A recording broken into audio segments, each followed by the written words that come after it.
বন্ধুরা, সাউথ আফ্রিকার বিরুদ্ধে টি-20 সিরিজটি 1-1 ব্যবধানে ড্র করে ভারতীয় দল। এই সিরিজটি শেষ হওয়ার সঙ্গে সঙ্গে আবার একটি নতুন সিরিজ খেলতে চলেছে, যেটি কিনা ওডিআই সিরিজ। 3টি ম্যাচের সিরিজ হতে চলেছে। সিরিজে চাহাল, সঞ্জু স্যামসুং, সাই সুদর্শনের মতন নতুন প্লেয়াররা দলে যোগদান করতে চলেছে।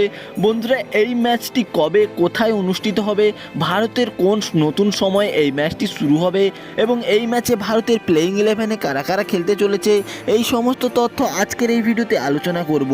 বন্ধুরা, ভিডিওটি শুরু করার আগে তুমি যদি ইন্ডিয়া টিমের ডাইহার্ট ফ্যান হয়ে থাকো তাহলে চ্যানেলটিকে একটি সাবস্ক্রাইব করে দিও।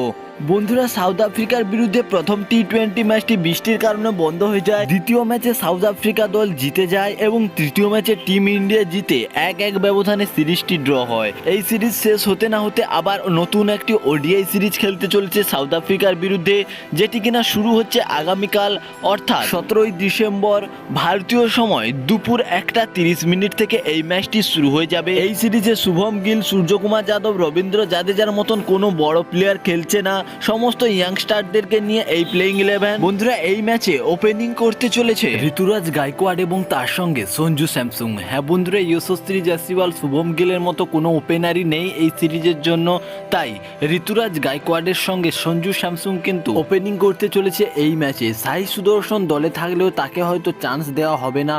বন্ধুরা, মিডিল পজিশনের কথা বলতে গেলে তিলক বর্মা, শ্রেয়স আইয়ার এবং KL রাহুল।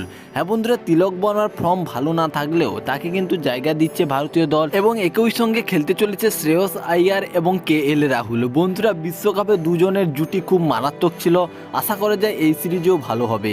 লোয়ার অর্ডারের কথা বলতে গেলে রিঙ্কু সিং, অক্ষর প্যাটেল, দীপক চাহার। হ্যাঁ বন্ধুরা, রিঙ্কু সিং ওডিআই সিরিজে ডেবিউ করতে চলেছে এবং আশা করা যায় টি-20-র মতো ওডিআইও দুর্দান্ত ফর্মে থাকবে এবং সঙ্গে সঙ্গে রবীন্দ্র জাদেজার বদলে অক্ষর প্যাটেল এবং দীপক চাহার যদি না খেলে তাহলে আর্শদীপ সিং খেলতে চলেছে। বোলারের কথা বলতে গেলে আভাস খান, কুলদীপ যাদব এবং মুকেশ কুমার। হ্যাঁ বন্ধুরা, এই ম্যাচে জাসপ্রীত বুমরা, মোহাম্মদ সিরাজের মতন কোনো বোলার নেই, তাই মুকেশ কুমার এবং আভাস খানই বোলিং করতে চলেছে এই ম্যাচে।